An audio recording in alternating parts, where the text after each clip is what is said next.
तो बजट पेश हो चुका है, सरकार का अंतरिम बजट, मिनी बजट। लेकिन इसके बीच में रेलवे का बजट भी बेहद खास, क्योंकि अब एक साथ ही बजट पेश किया जाता है। क्या खास बातें रही है, ये जानकारी आप तक पहुंचाएंगे। फर्स्ट इंडिया न्यूज ग्राफिक्स के जरिए आपको जानकारी दे रहा है कि आखिर रेलवे का बजट कितना खास और क्यों खास रहा। जरा देखिएगा, दरअसल 3 रेलवे कॉरिडोर ऊर्जा, खनिज और सीमेंट के लिए बनाए जाएंगे। ये भी बेहद खास, क्योंकि लंबे समय से इसे लेकर मांग भी चल रही थी और अब पीएम गति शक्ति के तहत इसकी पहचान हुई है, यानी कि आने वाले समय में इसमें भी विकास होता नजर आएगा। इसके अलावा अब इससे कितने फायदे होते नजर आएंगे जो ये रेलवे का बजट रहा है। दरअसल पीएम गति शक्ति के तहत पहचान हो गई है, जिससे लागत कम होगी और आवाजाही जो है वो बेहद ज्यादा सुगम होती नजर आएगी, क्योंकि कोई भी यात्री होगा वो यही चाहेगा कि उसकी लागत जो है वो कम हो, आवाजाही जो है वो बेहद सुगम होती नजर आए, यानी कि उसे बहुत ज्यादा पैसा ना देना पड़े। लेकिन इसके साथ ही एक खास बात यह भी है कि डेडिकेटेड फ्रेट कॉरिडोर से विकास में मदद मिलेगी, यानी कि इस कॉरिडोर को भी और ज्यादा बढ़ावा मिलेगा, इसका दायरा जो है वो भी बढ़ाया जाएगा। इसके अलावा 40,000 सामान्य बोगियों को विकसित किया जाएगा, चाहे हम वंदे भारत ट्रेन की बात करें, क्योंकि उसके पैमाने को भी बढ़ाने की बात की गई है। तो 40,000 सामान्य बोगियों को विकसित भी किया जाएगा, जो दूसरी ट्रेनें चल रही हैं, पहले से पटरियों पर दौड़ रही है, यानी कि उसका भी दायरा बढ़ेगा।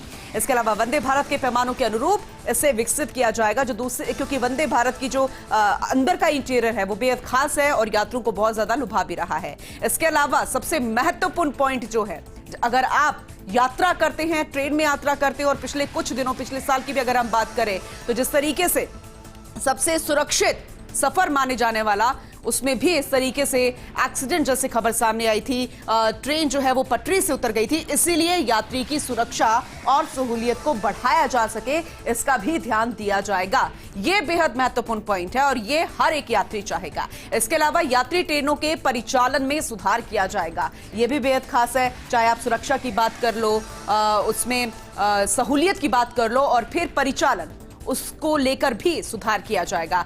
माल भाड़ा परियोजना को भी विकसित किया जाएगा, यह भी बेहद खास इस बजट के दौरान रहा। हालांकि फर्स्ट इंडिया न्यूज आपको सारे पॉइंट्स बता रहा है कि कौन कौन से मुख्य बातें रही, लेकिन रेलवे का बजट अपने मायनों में बेहद खास रहा।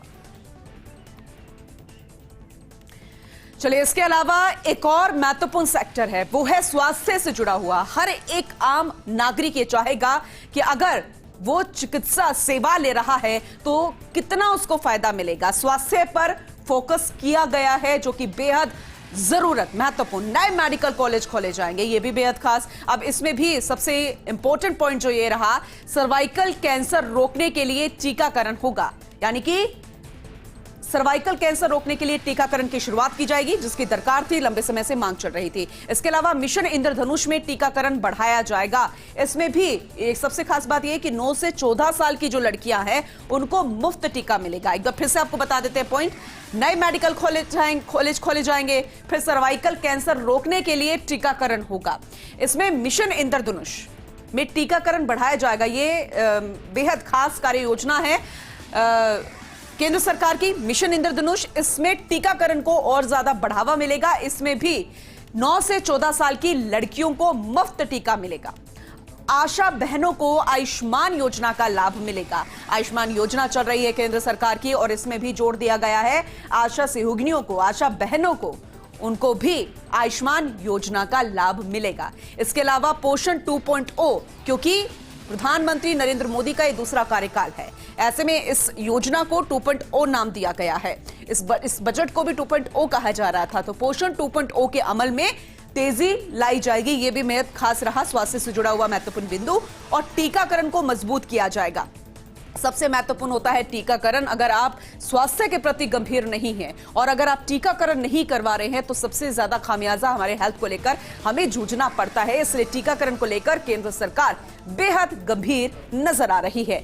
इसके अलावा आप रेलवे बजट को लेकर, स्वास्थ्य को लेकर बेहद गंभीर रहते हैं, लेकिन एक किसान जो है वो सबसे ज्यादा परेशानी झेलता है, चाहे वो बिजली को लेकर हो, पानी को लेकर हो, या फिर अपनी आय को लेकर हो, या टैक्स को लेकर हो। उसे लेकर क्या कुछ घोषणाएं की गई है, क्या कुछ खास बातें रही है, किसान स्पेशल बजट कितना रहा, ये आप तक पहुंचाते हैं। दरअसल किसानों की आय बढ़ाने की कोशिश अब आने वाले समय में और ज्यादा की जाएगी। फसलों पर नैनो डैप का इस्तेमाल किया जाएगा। इसको भी हम विस्तार से आगे बताएंगे, लेकिन यह भी अपने आप में बेहद खास है। फसलों पर नैनो डैप का इस्तेमाल होगा।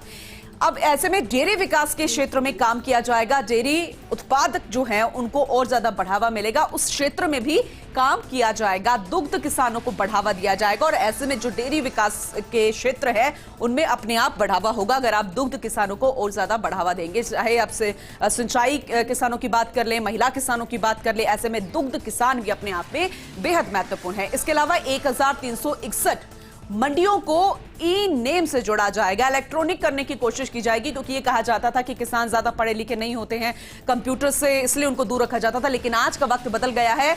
1361 मंडियों को ई नेम से जोड़ा जाएगा। तिलहन के अनुसंधान को बढ़ावा मिलेगा, यह भी बेहद खास है। इसके अलावा 1 लाख करोड़ ब्याज मुक्त ऋण, किसानों को दीर्घकालीन वित्तीय मदद दी जाएगी, क्योंकि किसानों का एक और बहुत बड़ा मुख्य पॉइंट यह था कि जो हिडन टैक्स लगता है उसे कम किया जाए।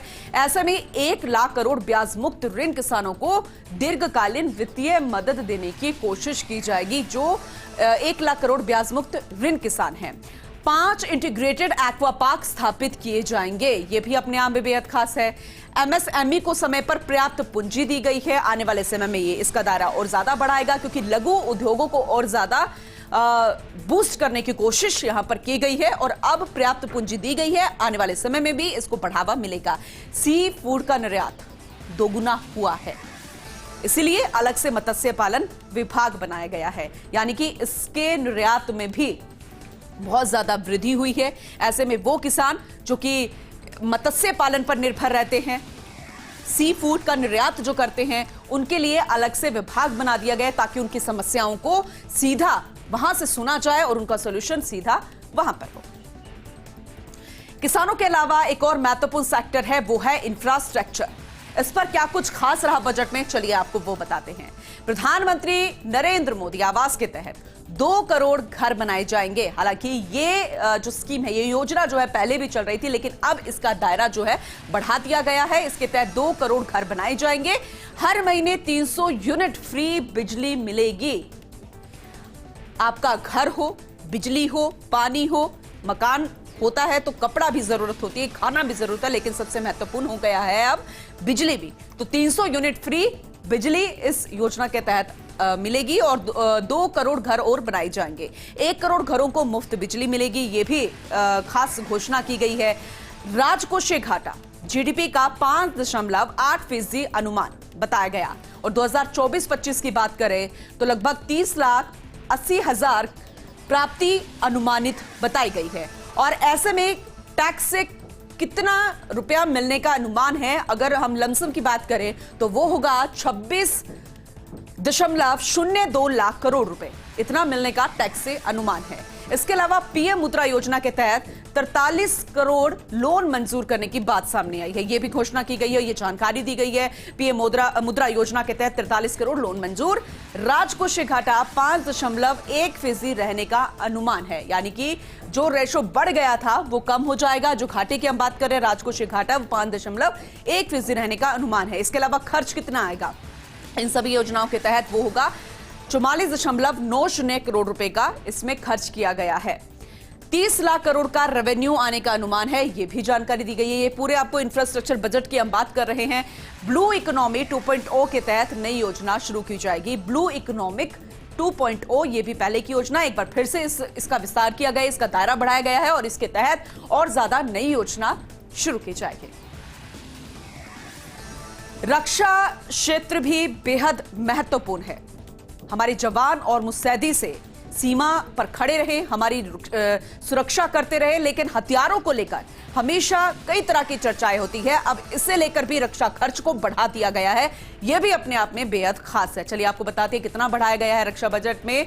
रक्षा खर्च को 11.1% इसका खर्च बढ़ा दिया गया है। अगर हम जीडीपी की बात करें तो रक्षा बजट जीडीपी का 3.4% होगा।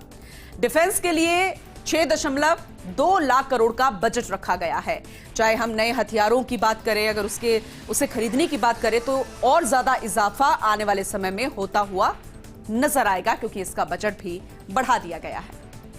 और प्रधानमंत्री नरेंद्र मोदी की बात करें, केंद्रीय वित्त मंत्री की बात करें, राष्ट्रपति की बात करें, हर कोई यही कह रहा था कि ये पूरा बजट जो है वो इर्द गिर्द रहेगा उन खास वर्ग के लिए, क्योंकि प्रधानमंत्री मोदी कह चुके हैं कि 4 जातियां ही हैं पूरे देश भर में, महिला, किसान, गरीब और युवा। ऐसे में महिलाओं के लिए क्या कुछ खास है, इस जाति के लिए क्या कुछ खास है, यह भी देखने वाली बात होगी।